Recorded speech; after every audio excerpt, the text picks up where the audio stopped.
มันก็ว่าเมื่อคืนนี่เอาเลขหลวงพ่อว่าเอาเลขไปนั่งสมาธิเอาอีต้นไม้ใหญ่คู่นึงมันว่าสิเนี่ย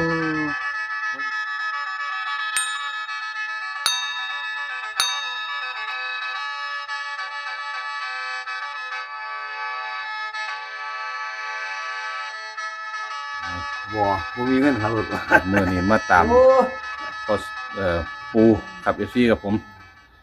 ได้ยินข่าวว่าฝันแล้วท่านมายามได้ปูก็ว่าบ่ฝันว่าท่านว่า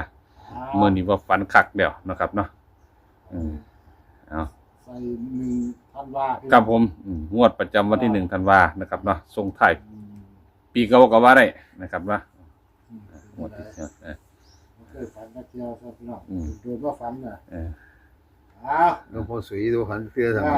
ทำการนมัสการปู่ครับผมการนมัสการครับปู่ครับฟังความฝันพี่น้องครับฝันจักเที่ยวถามมันเป็นว่าฝันนี่บัดนี้ฝันแล้วว่าสั่นว่าเป็นจังไดปู่ฝันจังไดงวดนี้โอ้ยฝันก็คือฝันแล้วเนาะฝันคือฝันครับมันเขาไปเอาเลขมากกับบุ้งหูยักษ์คนหนาเขาตะกี้มันพูดโอ้โธ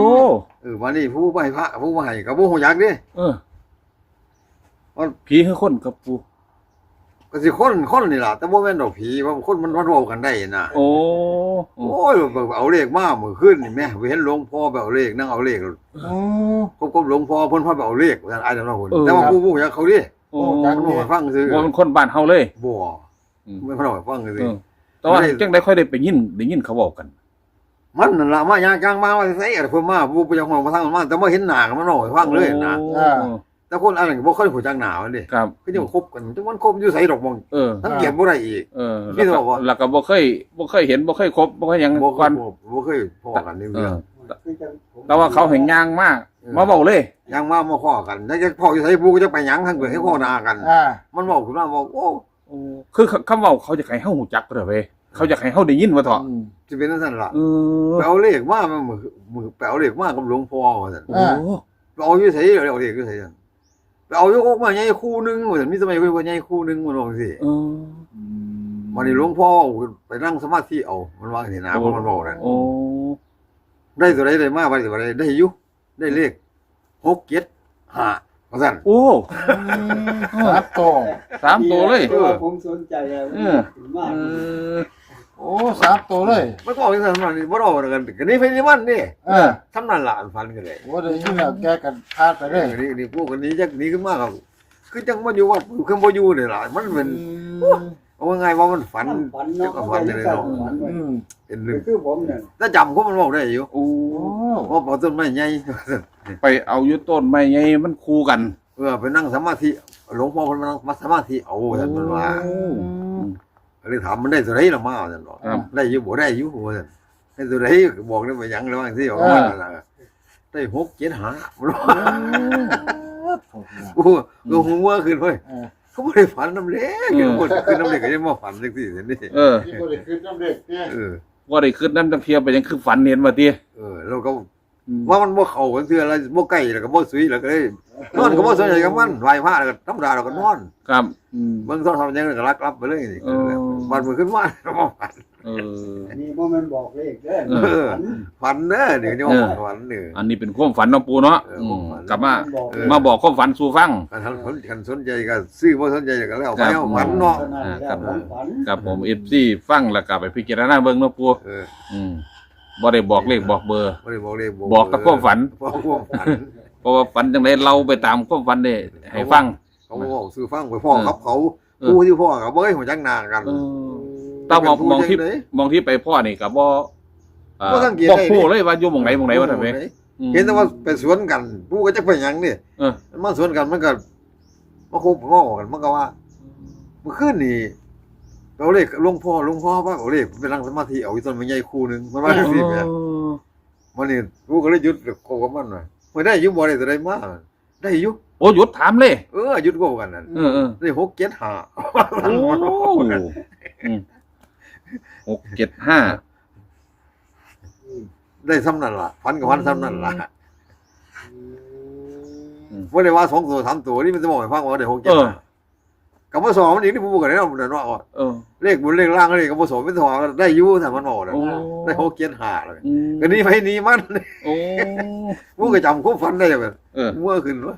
ฝันน้ำเลขคือมันไม่ยากก็เป็นที่สิ บ่คือพ่อแล้วฝันเห็นเลขได้มันก็มีแค่สองหางเท่านั้นเนาะหางเดียวแค่นั้นตัดออกก็สองตัวก็6 7 ไอ้ที่เกียรหานี่ยังไม่ 7 5 6 5เท่าตัวสิมีหยัง มันได้ซ้ำนั่นเนาะก็ฝันนั่น มีแค่3หางคนตัว แต่ว่านี่ซ้อมตัวเลย6 7 5โอ้ อันนี้มันเป็นความฝันบ่ได้ว่าเลขของนั้นได้ตลอดตัวนี้มาเด้อบ่ได้เขาว่า เราอยู่รถออกแล้วออกอีกก็มาฝันเกี่ยวเกียร์ โอ้ยรถ6เทื่อแล้วปีนี้ โอ้ โอ้6เทื่อครั้งนี้ ครับ7887 887 5885จำกันอยู่หั่น บ่ฝันเกี่ยวเลยติ บ่ ปู ฝันเดียวเทื่อ มันสิบ่ฝันอะไรติ อันนี้บ่ฝันบ่ฝันเนี่ยว่ารถเลขขี่รถเท่าหมดเลขออกถึง6เทื่อแล้วปีนี้ ยังบ่ได้น้ำจักบาท บ่ได้นำจากบาท โอ้ย ครบนั่นเนาะ ครับ อันนี้นั่นก็ฝันเดียวจะใครกันเนาะ โอ้ เลขออกก็แม่ยังบ่กล้าขี่รถว่ะเขาสิมาหมา บ่กล้าขี่รถเลย ยังว่าทำหมาคือหมาขี่รถเที่ยวออก7 6อ้น58เป็น5ครับ87 78วนกันอยู่นี่ ออกกลับไปกลับมาอยู่หั่นน่ะตัวเดียวออกกลับอยู่หั่นน่ะ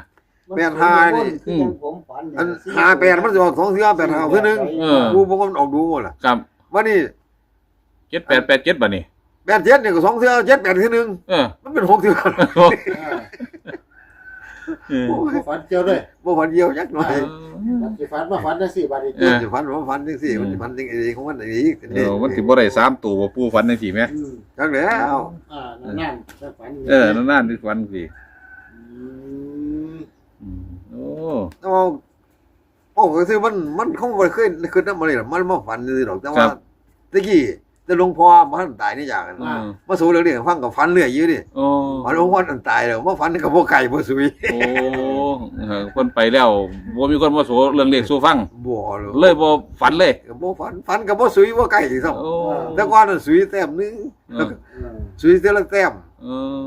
ครับวันนี้บอกจะจังเลยบัดนี้ วันนี้มันเอาให้ฟังมันบอก ให้ถามได้ปูเพิ่นบอกว่าปูใดพี่พาไปนั่งเอาเลขผมจักบ่ บ่ถามเขาอีกซ้ำ บ่ถามอีก โอ้ โอ้ ฟังแต่ว่าฝันเนาะมันว่าแต่เขาฝันเขาบ่ให้ฟังซื่อแต่มันปูไหนไปนั่น ครับแต่มันปูใดก็บ่ฮู้จักอีก ปูจักแล้วก็เท่าของเขาแล้วกันนี้ไผนี้มันเลยก็บ่ได้สนใจนำกันอีก ได้ยินแล้วก็ ว่าได้เลขมันบอกอยู่ว่า โอ้ 6 7หามันว่ามันได้มา โอ้เขาก็บอกว่าตัด2ตัวเด้อเขาก็บ่ว่า บ่แล้วบ่ปูนั่นปูนี่พาไปเอาบ่ว่ามีแต่ว่าเอาเลขกับหลวงพ่ออยู่ต้นไม้ใหญ่2ต้นว่าจังซี่ ต้นไม้ใหญ่2ต้น เพิ่นมานั่งสมาธิเอาว่าซั่นมันว่านั่นน่ะ อืม ก็เลยมาถามมันตอนได้มาบ่ล่ะเลขกันซั่นได้อยู่ว่าซั่นได้ตัวใดมาได้6 7หาโอ้ซั่นก็นี้ไผนี่มันบ่ได้สอกันไปอีก ครับผมก็บอกแค่นั้นนึงว่าติ ก็บ่ได้ถามว่าหลวงพ่อใดก็พอไปเอาเฮ็ดกับหลวงพ่ออยู่ไสก็บ่ได้ว่าอีกโอ้ยแล้วเขากับความฝันมันบ่ได้มันคือเขานั่งคุยกันเนาะ 6 7 5เม็ดเดียวเด้อครับ FC ครับผมผู้สีคือวันแต่ก่อนน่ะสิเดี๋ยวนี้โซสุยเดี๋ยวมันจะต่ำซะสิ ว้าย3ตัวแตกตึ้มเป็นไอ้ปู3ตัวแตกตึ้มนี่จังได้บ่ได้โอ้ยผสมสายาเลยปูสุยนี่คือเต็มตรงคักตรงแน่สิว่าดิเอา FC ครับผมแคปหน้าจอไว้เด้อครับเด้อแนวทางนะครับ FC ครับผมปูเราความฝันให้ฟังปูบ่ได้บอกเลขดอกแต่ว่าเขามาบอกปูเนาะครับนกปูก็มาเล่าต่ออีกทีนึงครับ FC ครับผมก็ให้ใช้วิจารณญาณในการรับชมกับ FC ครับผมครับสำหรับคลิปนี้ก็โชคหมานร่ำรวยเป็นเศรษฐีมหาเศรษฐียกเป็นของ FC ทุกท่านทุกคนครับขอจบคลิปไปเพียงเท่านี้พอกันใหม่ในคลิปหน้าสวัสดีครับ